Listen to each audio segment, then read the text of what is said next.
President Ferdinand Bongbong Marcos Jr. called for the support of the member states of the Association of Southeast Asian Nations or ASEAN to promote nano-business or solopreneurs as it contributes large portions in the economy.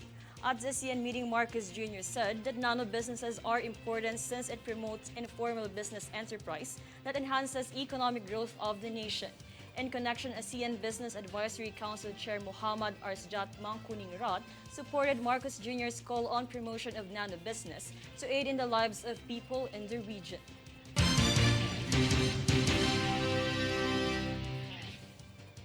Separately, Vice President Sara Duterte lauded the National Task Force to End Local Communist Armed Conflict or NTF-ELCAC for their efforts of intensifying the reduction of local communist armed conflicts in the country. According to Sara Duterte, the government will continually fight against terrorism as it is part of Executive Order 70 or the creation of NTF-ELCAC against New People's Army. With this, the Vice President expressed that promoting sustainable peace and development for every Filipino is a top priority of their administration.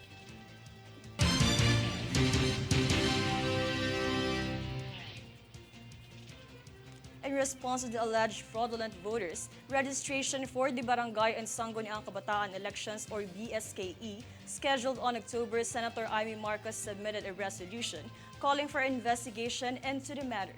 Daniza Lopez has a full report.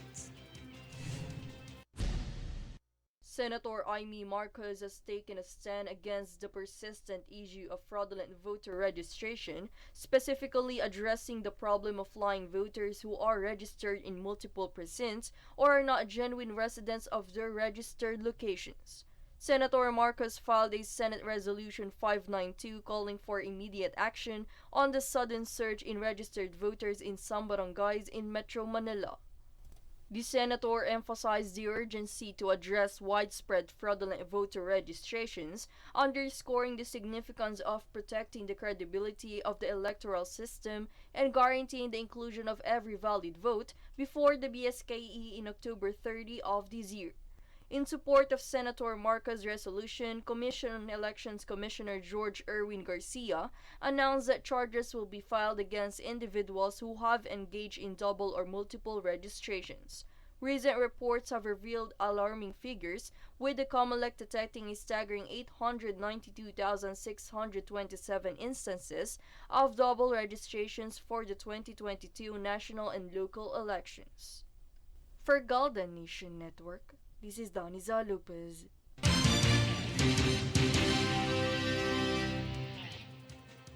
On the other hand, a bill calling for a 150 pesos nationwide wage hike for all private sector workers in the nation has been approved in principle by the Senate Committee on Labor, Employment, and Human Resources. Senate Bill number 2002 or Across-the-Board Wage Increase Act is an act providing for a 150 pesos daily across-the-board increase in the salary rates of employees and workers in the private sector and for other purposes. One of the bill's writers, Senate President Juan Miguel Zubiri, said he anticipates the committee report will be out in about 2 weeks and is hopeful to adopt the legislation before June.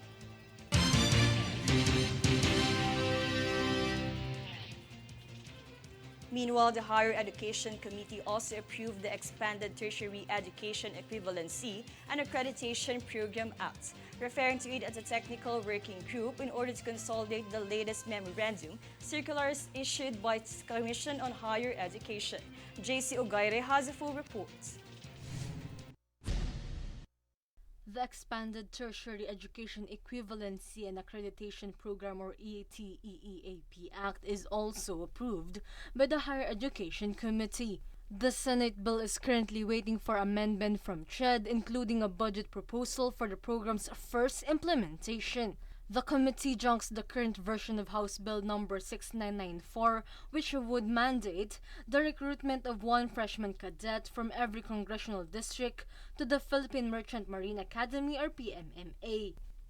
Meanwhile, Senator Cheese Escudero requests that the technical working group refocus the legislation to construct more PMMA campuses and facilities in the regions of Calabarzon, Visayas, and Mindanao, as well as to take into account giving merchant marine courses higher priorities under CHED's tertiary education subsidies. For Golden Nation Network, this is JC Ogaire.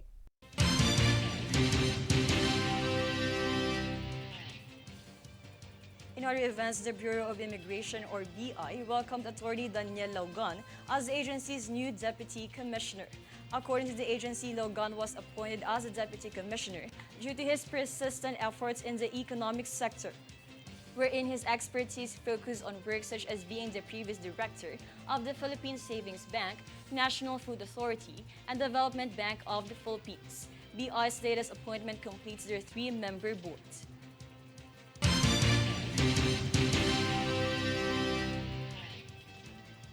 The Department of Labor and Employment, or DOLE, reiterated its commitment to support first-time job seekers by reminding them that they are entitled to obtain specific pre-employment documents at no cost. The provision is under the Republic Act No. 11261, or First-Time Job Seekers Assistance Act, that grants free access to pre-employment documents. DOLE encourages first-time job seekers to take full advantage of the provision to eliminate their financial burden.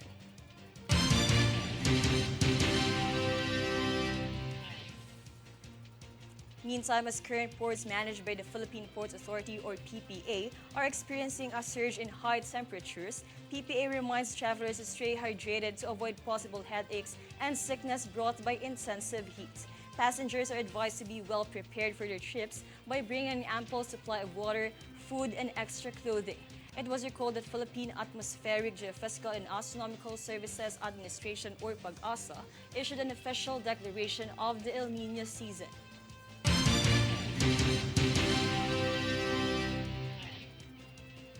Up next, a news focus.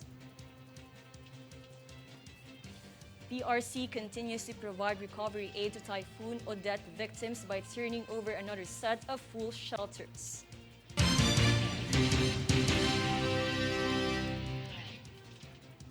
Kuwaiti government temporarily suspends issuance of visas to Filipinos.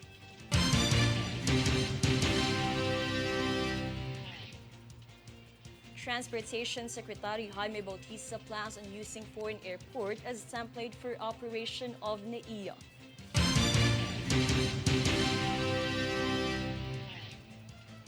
Stay tuned for more stories and reports when News Force returns.